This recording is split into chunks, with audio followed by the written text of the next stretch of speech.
Pernah nggak sih pas mau mulai skripsi malah bengong di depan laptop? Bingung banget mau nulis apa? Nah, kalau kamu ngerasain itu, tenang aja, kamu nggak sendirian. Di sini kita bakal kupas tuntas salah satu bagian paling tricky buat mahasiswa. Gimana cara merumuskan masalah penelitian yang oke? Jadi kita bakal bahas 4 hal penting nih. Pertama, rahasia dari kesenjangan penelitian. Terus gimana caranya bikin kompas biar penelitian kamu nggak nyasar.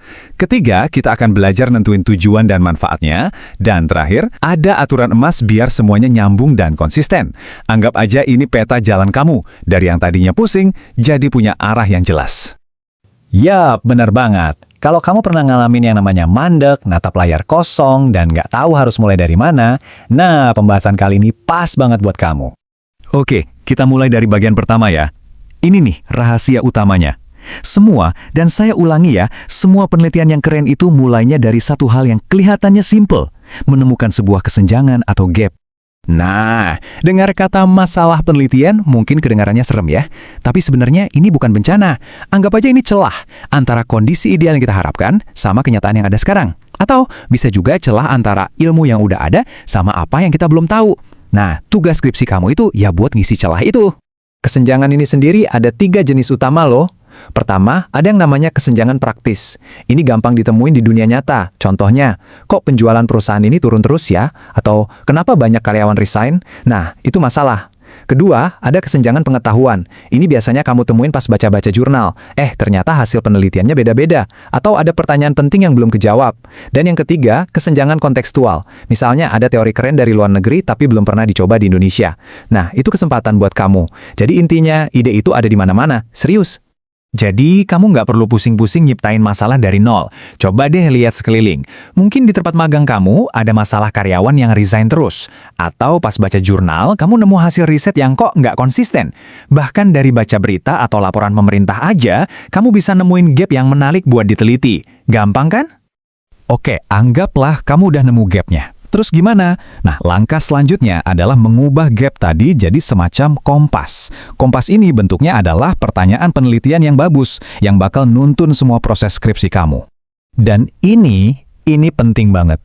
Rumusan masalah atau pertanyaan penelitian itu bukan sekedar formalitas buat proposal ya. Ini bener-bener kompasnya. Arah penelitian kamu, metode yang kamu pakai, semuanya bakal ditentukan sama pertanyaan ini. Secara umum, ada beberapa tipe pertanyaan penelitian. Ada yang sifatnya deskriptif, cuma pengen ngejelasin sesuatu. Kayak seberapa tinggi sih tingkat kepuasan pelanggan? Ada juga yang komparatif, ngebandingin 2 hal. Misalnya, ada bedanya nggak sih antara kinerja tim A dan tim B? Atau yang paling umum, kausal, yang nyari hubungan sebab akibat. Apa pengaruh gaya kepemimpinan terhadap motivasi kerja? Nah, tipe pertanyaan yang kamu pilih bakal nentuin jenis penelitian kamu nanti. Tapi hati-hati ya, ada beberapa jebakan yang sering banget bikin mahasiswa salah langkah. Jangan bikin pertanyaan yang terlalu luas, kayak gimana cara benerin ekonomi negara.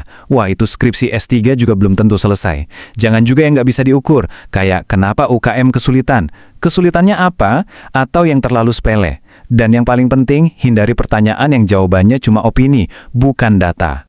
Terus solusinya gimana dong? Nah, ini dia senjatanya. Bikin masalah penelitian kamu jadi SMARTS. Apa itu SMARTS? Spesifik, artinya jelas dan nggak ngambang. Measurable, bisa diukur. Achievable, realistis buat dikerjain.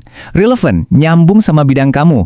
Time bound, ada batas waktunya. Dan yang terakhir, signifikan, artinya penting dan punya dampak. Ini checklist wajib kamu. Oke, kompasnya udah di tangan. Sekarang kita perlu tentuin tujuannya. Ibaratnya mau kemana dan kenapa ke sana itu penting. Nah, dengan pertanyaan penelitian yang jelas, nentuin tujuan jadi jauh lebih gampang. Tujuan penelitian itu apa sih? Gampangnya, ini tuh kayak to-do list dari pertanyaan penelitian kamu. Jadi kalau pertanyaanmu ada 3, ya tujuannya juga ada 3. Dan harus pakai kata kerja aktif ya. Misalnya, untuk menganalisis, untuk mendeskripsikan, atau untuk membandingkan. Jadi benar-benar nyambung sama pertanyaannya. Dan jangan lupa, skripsi yang bagus itu kontribusinya harus ada 2.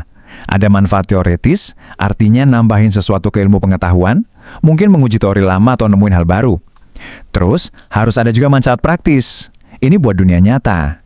Hasil penelitian kamu bisa jadi masukan buat perusahaan, pemerintah, atau siapapun yang terkait. Jadi, ada gunanya buat semua. Nah, ini bagian terakhir tapi krusial banget.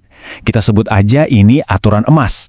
Aturan ini yang bakal ngikat semua bagian tadi jadi satu kesatuan yang utuh dan yang paling penting, bisa nyelamatin kamu dari kesalahan-kesalahan umum di skripsi. Coba deh lihat checklist ini. Sebelum kamu lanjut ke bab-bab berikutnya, pastiin semuanya yes. Apakah latar belakangnya nyambung ke pertanyaan? Apakah dia pertanyaan punya tujuan yang pas?